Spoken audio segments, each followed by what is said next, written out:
Hello and welcome to another edition of PT Outcast. I'm your host, Eric Robertson, and I am pleased to be joined today by Moyo Tillery, who is the Director of Admissions and Assistant Professor at Tufts University, Boston, and a recent co-presenter of mine at the AOMT conferences earlier this fall.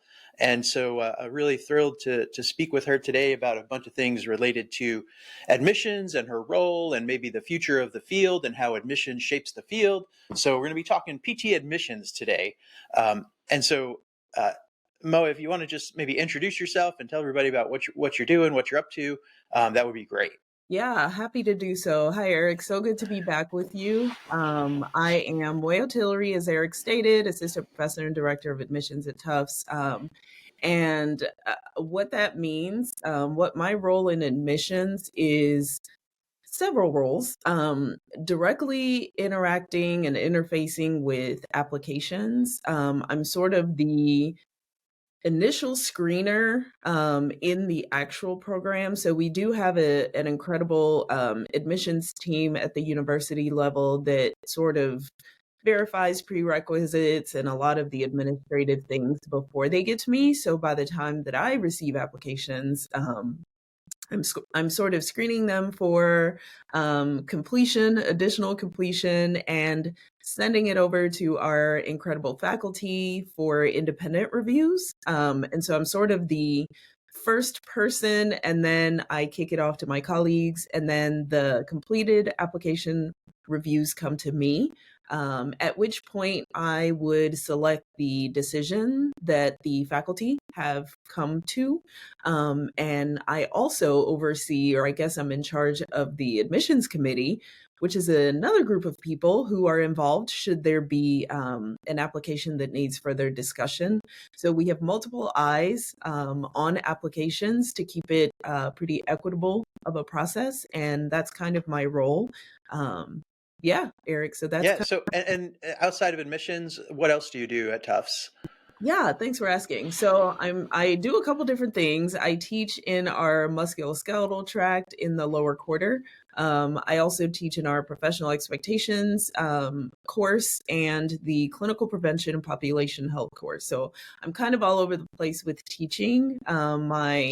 Almost the bulk of my work is in admissions now, but I do have different roles that I play in teaching at Tufts as well. Good. And if anybody follows you on social media, they'll also know that your other role is posting stories about Olivia, Correct. Your daughter. So that's good entertainment as well. Oh yeah. She keeps me on my toes. Good. So I'm interested in like a broader vision of admissions, sort of like is admissions the same today as it was 20 years ago? How is it changing? What are some things that are different? I always hear this word holistic admissions getting thrown around.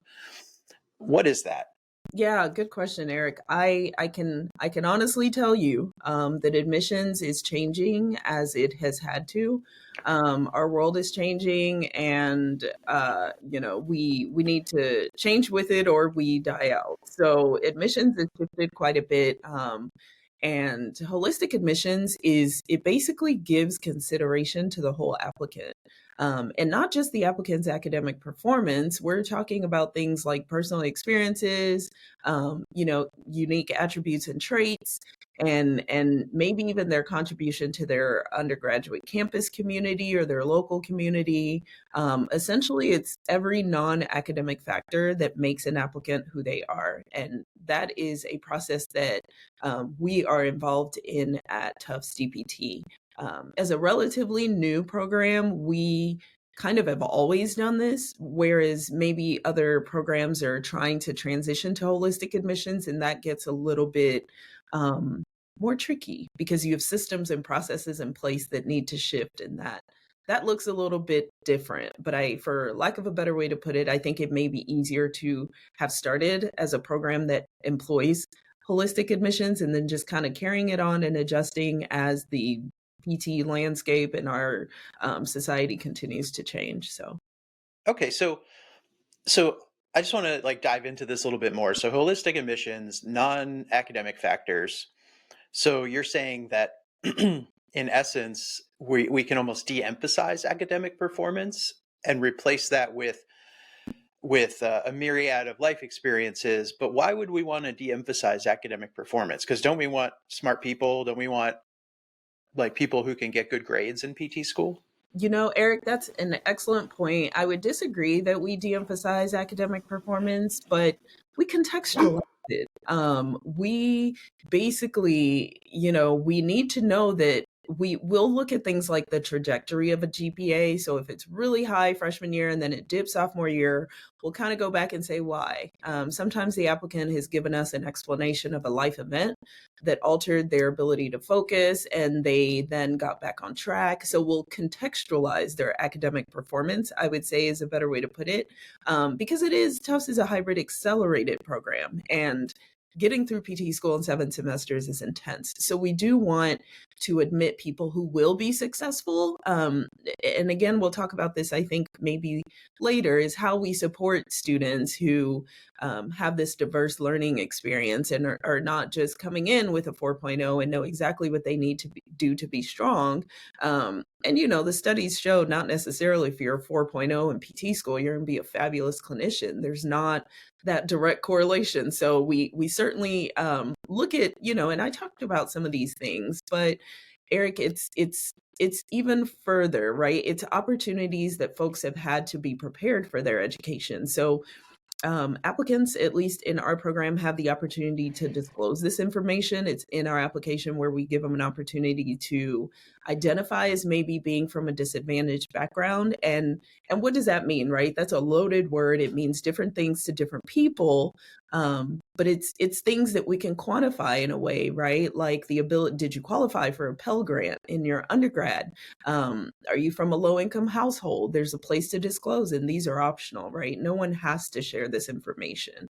And then, being a first generation college student, we know my parents went to college, but I'm an immigrant, so I'm the first one going to college.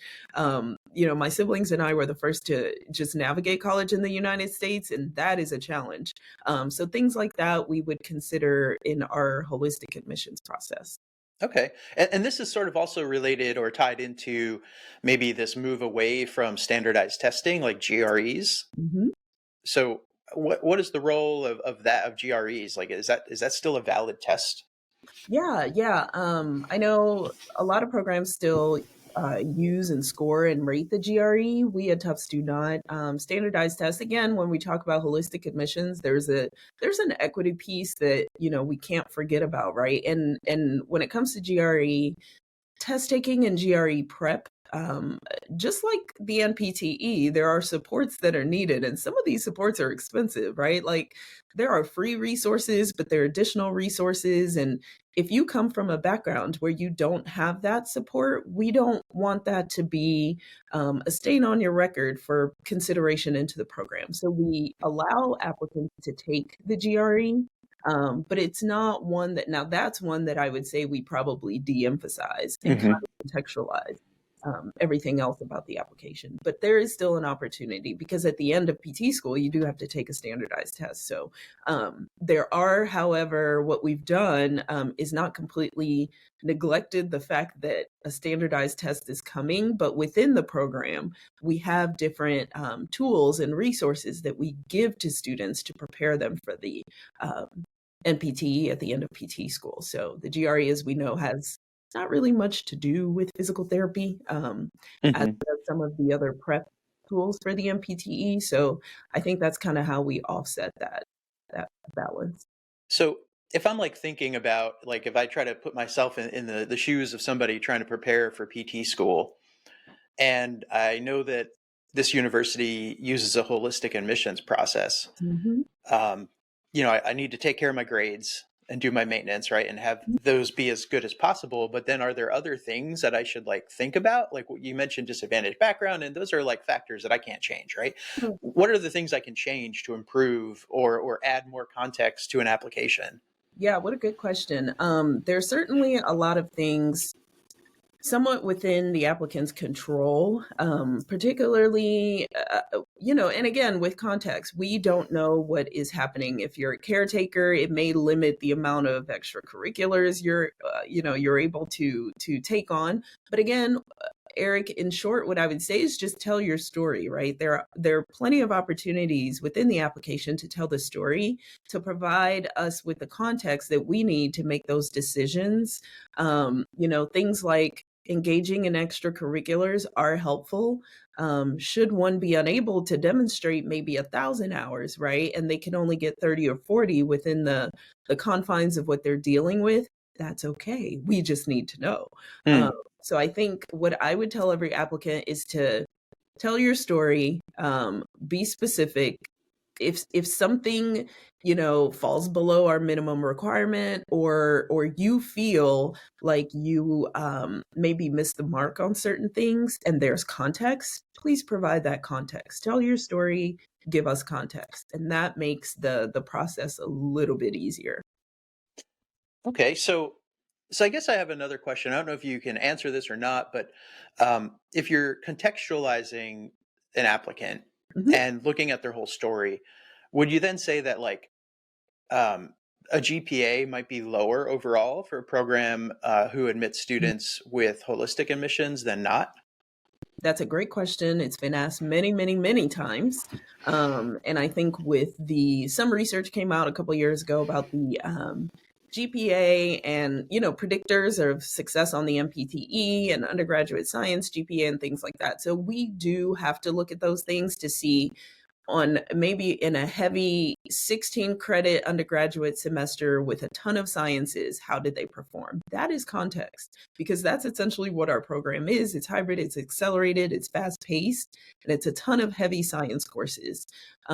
So to your question, Eric, we have to repeat your question for me, Eric.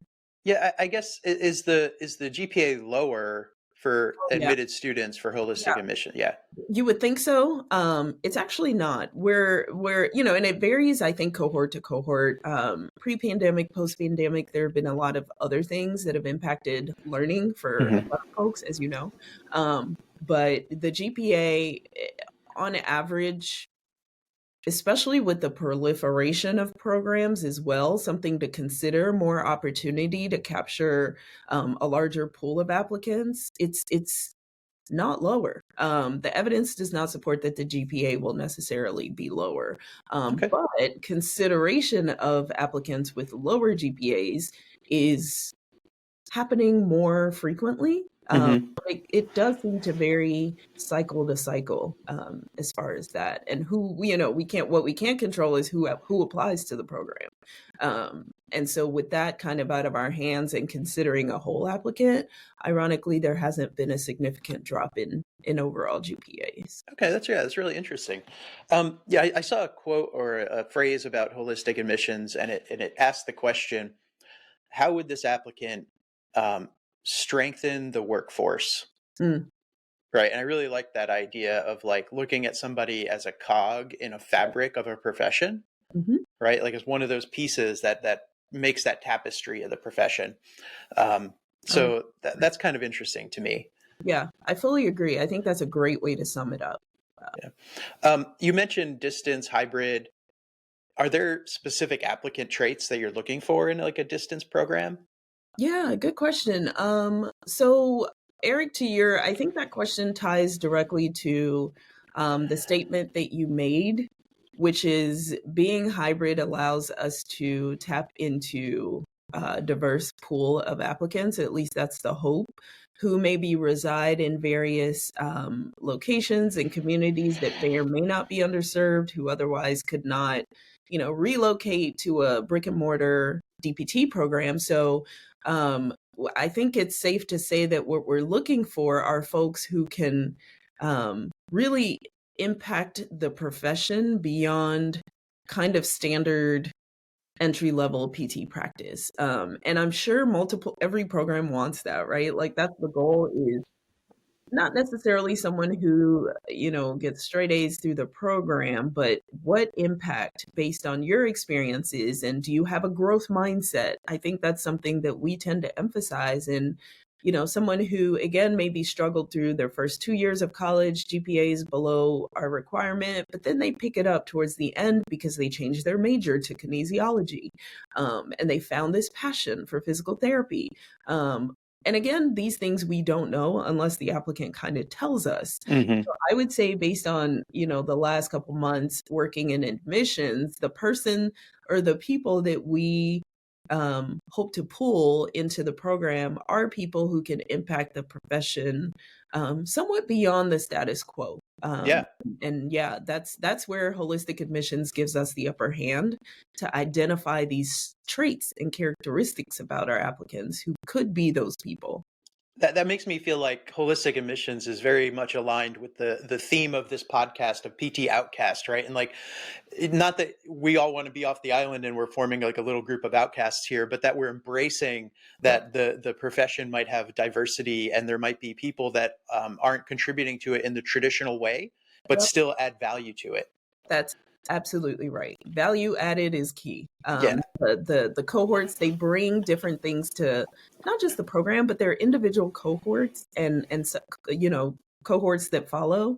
It's really great. We are hybrid, and when we come together in person, that is really when you can see the room. You take a step back, you can really appreciate the work of admissions and bringing these people together.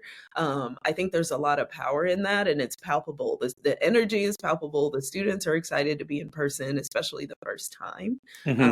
so yes, that's kind of a segue. But to your point, we need the diversity in our profession. Certainly, this is where it starts in admissions.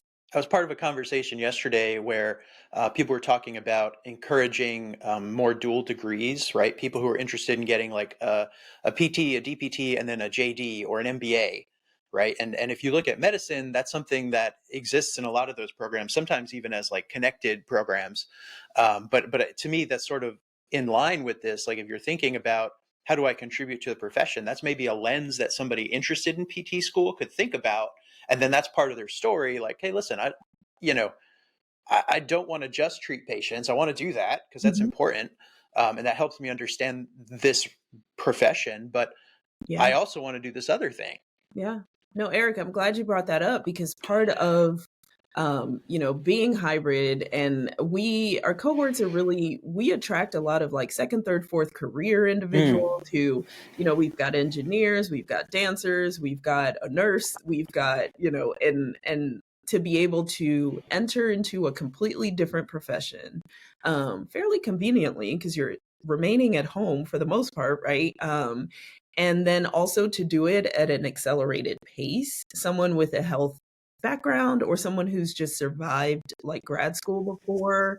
Yeah, it's really neat. I think that's something that's data that we're going to start to pull, and really see how many of our students are non-traditional in that sense of this is not their first career, and bringing Yeah, that's that. fascinating. Yeah, it's great. We love to have that. It's a huge contributor to your point, having a different lens of looking at something that only, most of us faculty have only been PTs, maybe some PTAs. And so to have students who have this lens that we don't, I mean, I'm learning from the students more probably than I ever anticipated. So That's that's great. yeah. That's great. So you mentioned something earlier that I thought was maybe important to talk about, which is like the support for students, right? Because I guess if you're looking at people that have more nuanced applications and various levels of academic performance, yeah, maybe the GPA is average, but maybe you have people within that who function very differently in an academic environment. So to me, it feels like holistic admissions is like one part of this equation of student success, right? And the other one probably needs to be how that support happens. Yes. So, like, can you talk a little bit about how those things marry? Yeah, yeah. No, this is the this is a whole can of worms, right, that you just opened up. And I can talk about this at the level of not just admissions, but the profession as a whole. Is, it's one thing to attract a group of diverse individuals into a common space. And then we can get into belonging and all those other things. But if you attract that group and you don't take care of them, then they're going to leave. Mhm. And then we have failed. That's called failure, in my opinion. So I agree with you that the supports for a diverse community of learners is something that is always at the top of our discussions in faculty meetings and leadership meetings and at the university level in the School of Medicine. So with that, Eric, I think there are a couple different ways to answer this question. Supporting diverse learners comes, especially in a hybrid program. We partner with our educational tech team, our educational technologists, and they are phenomenal, right? Like, it's one thing to have Canvas as your learning system, but it's another to have, apps within Canvas and features within Canvas that allow for accessibility and can kind of cater to students who maybe have accommodations from learning challenges, and we can kind of integrate that into our system. So we work very closely with our ed tech team to ensure that our virtual learning platform is solid and is quality for our students. And feedback, right? We also ask students for feedback periodically to see how our learners are doing. We don't want to assume that a cohort need is the same as another cohort need and another. Mhm. You can't make those adjustments necessarily for every cohort. If they are adjustments that are within, reason, then those are things that we consider kind of on a rolling basis. So that's kind of the educational piece. On the other piece, I think it varies quite a bit. The Office of Graduate Student Services offers a ton of supports. Eric, I mean, I look at the list and I'm like, I wish I had this in PT school.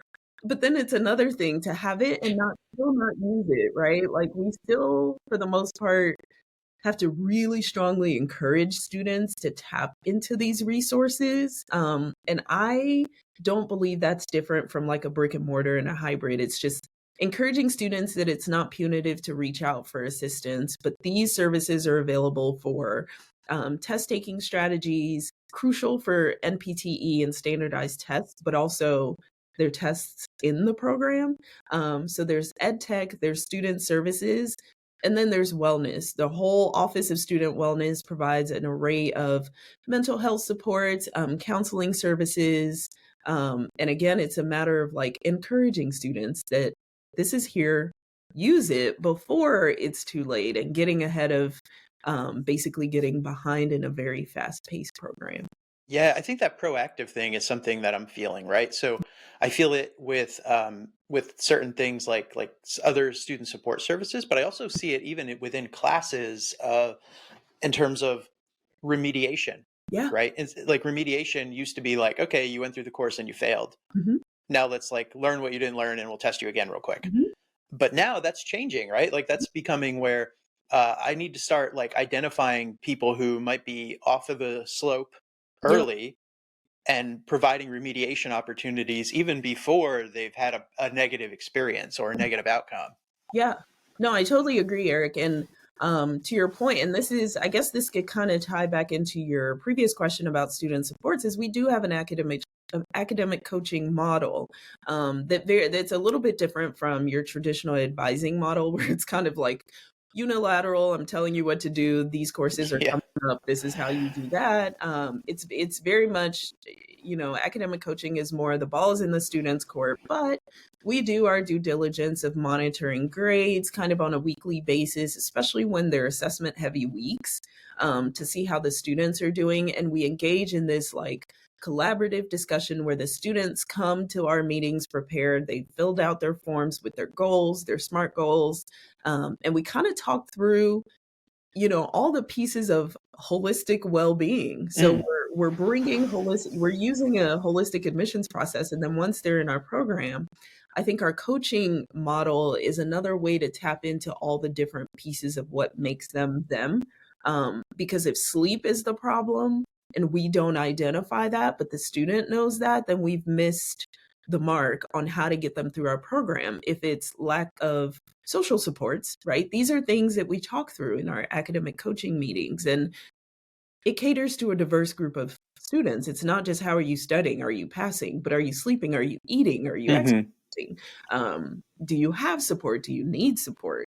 So this, will, I think potentially this is, a bit of a segue, but I think a common mistake that is made in environments that claim to want to diversify their space, but the support isn't there, is to lump underrepresented groups into a group, right? And forget Mm. that these are individuals with very different experiences. Not every Black female physical therapist has my experience. And so their needs will vary from mine. And I think that is something that this type of coaching model can kind of help us tease out. Because we are looking at a host of different things beyond racial identity, gender, like what is going on in your life that makes you potentially someone who needs a different kind of support. Right. Your point, Eric, doing it early because the program is very fast paced, at least ours is. So, yeah, thanks for Is that. there any like assessments of emotional intelligence on the front end? Oh, very good. Another good question.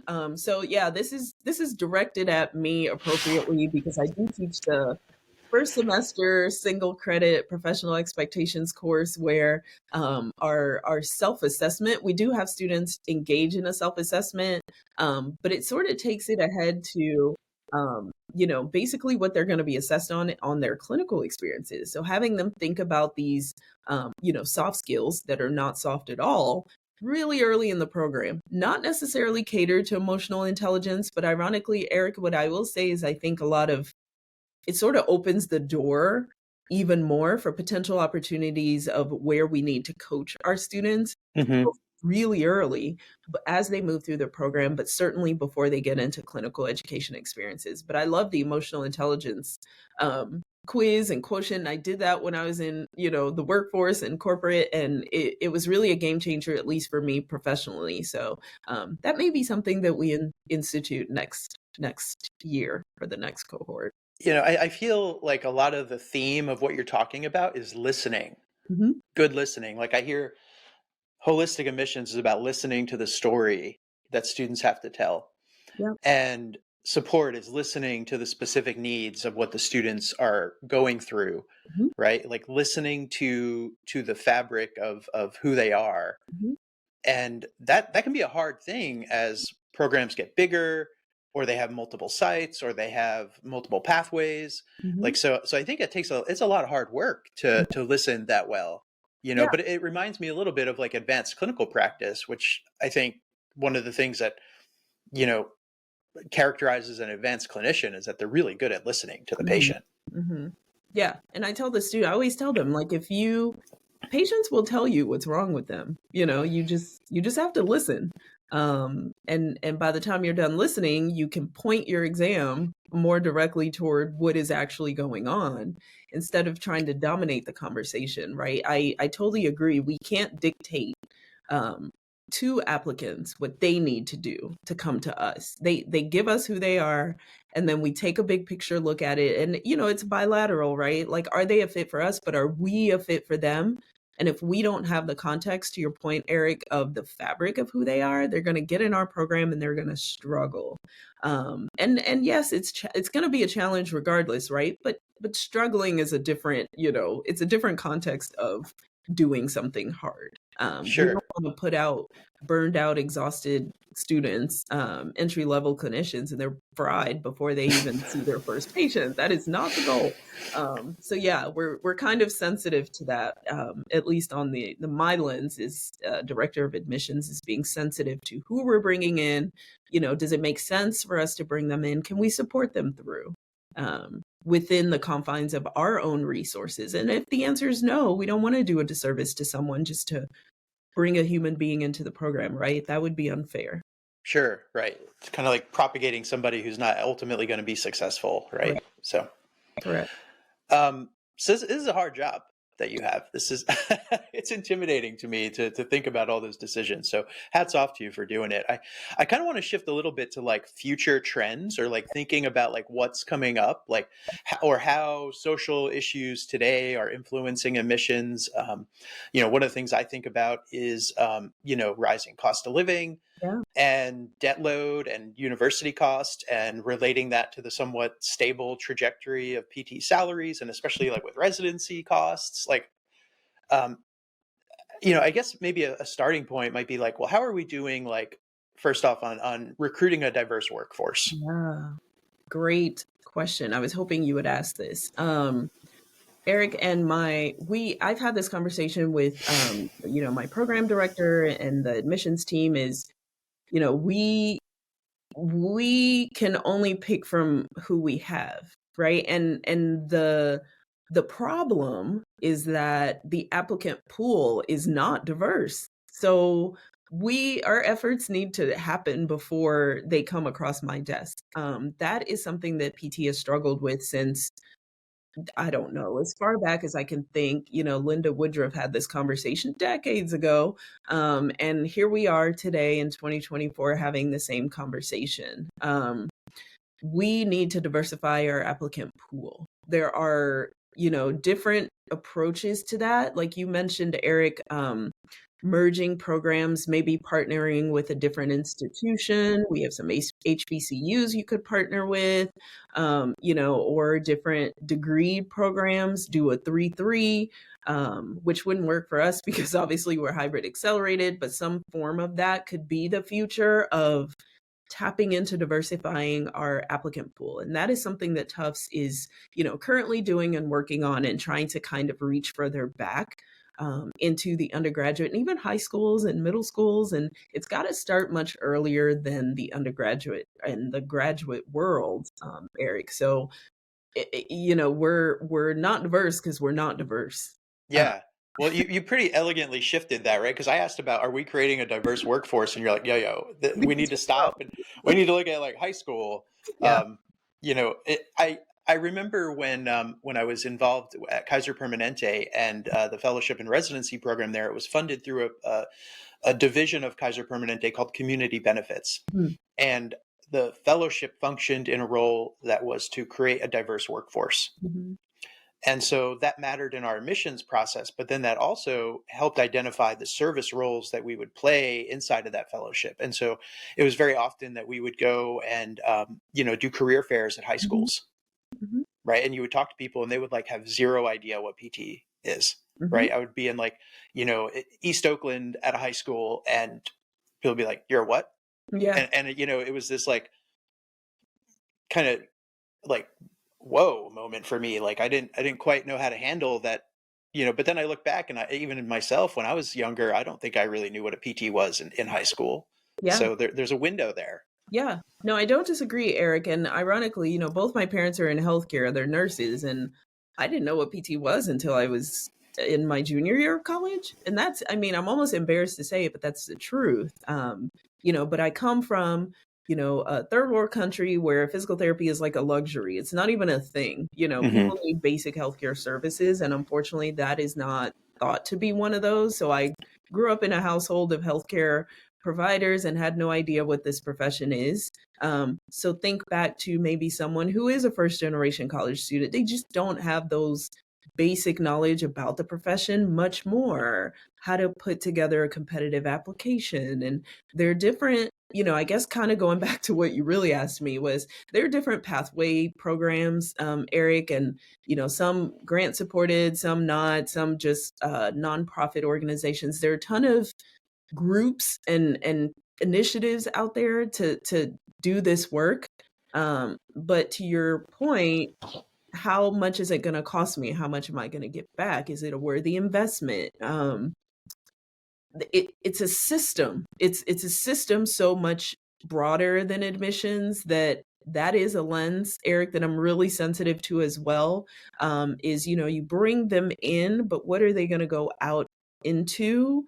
Are they going to be supported when they leave our program? Sure, that's not my problem, right? But the lens cannot be that narrow that it's, I only care about you for 7 semesters. I am concerned from day -0 to, like, after the board exam, what world are you coming into, And so the nice thing is having students who choose to stay in their local community. They're so knowledgeable about what's around them, those supports. And I think I love reading applications about, people who are interested in coming to Tufts because they can stay in their community. They've identified needs that their communities and gaps that they can fill once they become therapists.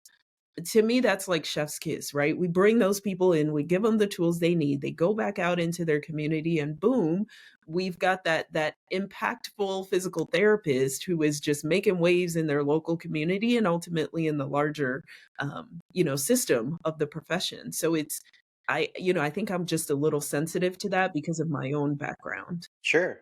Yeah, I mean that's a fantastic perspective to bring to the role that you're in, which, as we talk, I sort of am developing this understanding that like admissions is like a nexus for the profession, Yes. right? Like it exposes all the things, right? It exposes the diversity, it exposes the pipeline, it exposes healthcare inequities and power dynamics. It exposes income and power differentials, even on the outside and the end of PT, Mhm. right? So there's certainly like a million factors that all seem to come together around admissions.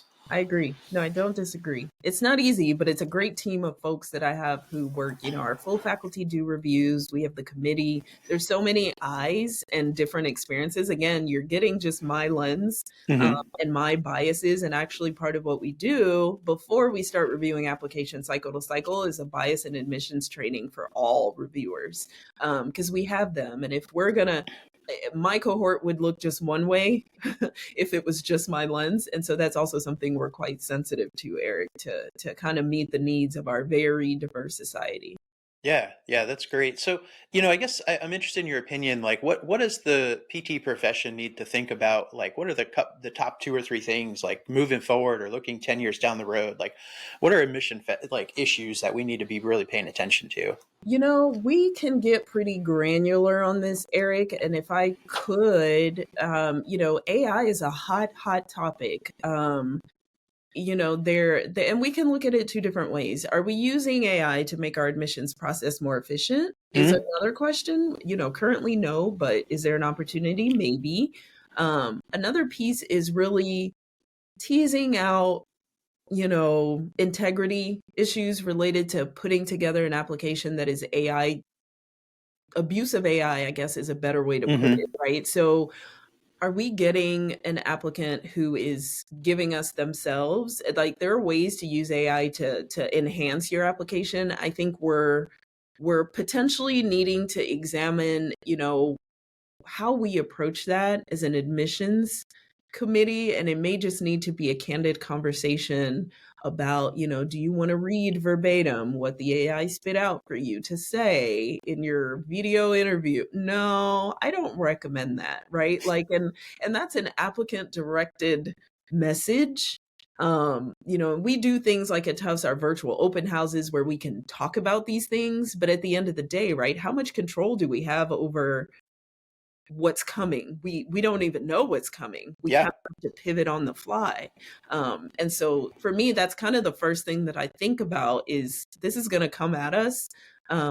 Probably really, really soon is navigating AI and admissions. And my colleague, Angela Gisselman, did a presentation through one of the ACAPT webinar series about AI and admissions and just kind of like, if you identify it, what do you do with it? Is there a process? Do we need to create this, that, and the other? So that's just AI in itself.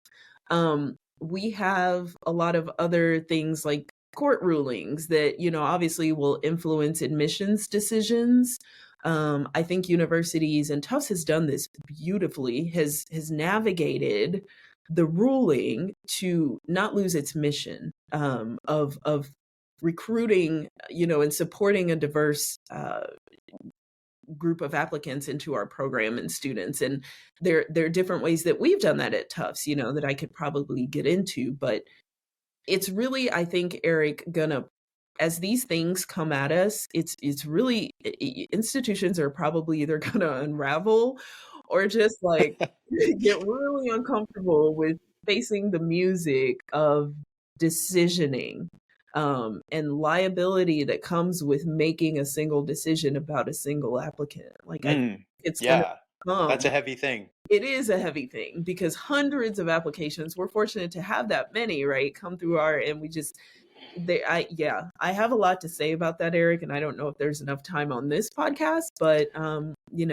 there's a lot coming at us that's going to challenge us. And yeah, well, maybe you've just created the framework for another podcast episode. We could maybe get a panel on and talk about AI and some of those issues. I think that's really kind of fascinating.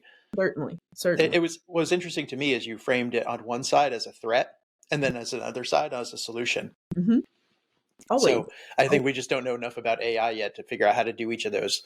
Correct. I don't disagree. Yeah. It's scary. You don't want to dive in head first and then have to backtrack when you're, making a decision about someone's trajectory in their future. So being very cautious, but obviously aware.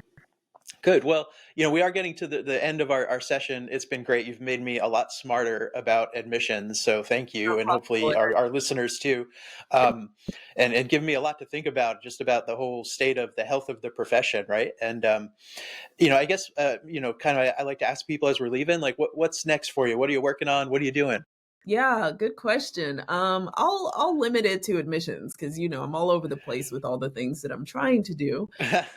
But with admissions, this is my first year in this position. I have great counterparts in our other programs. So I think the goal will be to what's next is once our cycle ends, I'm really looking forward to this, is to put our heads together and our hearts and minds together and, really review this cycle. For me personally, that's important because it's the first and I've learned so much and we've identified areas of, growth, things we're doing well, but things we can improve on. So I think what's next for me is honestly taking a step back and sort of digesting what just happened this year in admissions and then using that to create a pathway for all the other things we've discussed, right? Like how do we reach further back into our pathway to diversify our applicant pool? I think that's a priority for me, Eric, and it can be a bit of a challenge because of as the responsibilities of a faculty member, but kind of shaping my administrative workload and marrying it a little bit more to my service workload. Sure. This is work that I've done in the past as far back as PT school. And so it's not a large pivot for me service-wise, but to make meaning of it, I'll have data from this and our previous cycles that I can use to kind of shape what the future will look like as far as admissions is concerned, at least at Tufts. So that's what I'll be working on. That's great. That's like some pretty noble metacognitive pursuits. So hats off to you. I was like going to go make coffee next, but you're like going to change the world. So bravo. That's an over magnification of what it is, Eric. But no, not at all. I really respect what you're doing, and I really appreciate you coming on to PT Outcast and talking with us and having a great conversation. So, and you'll be back, I'm sure. So, until then, thank you so much. And this was PT Outcast. Everybody have a great day. Thanks, Eric.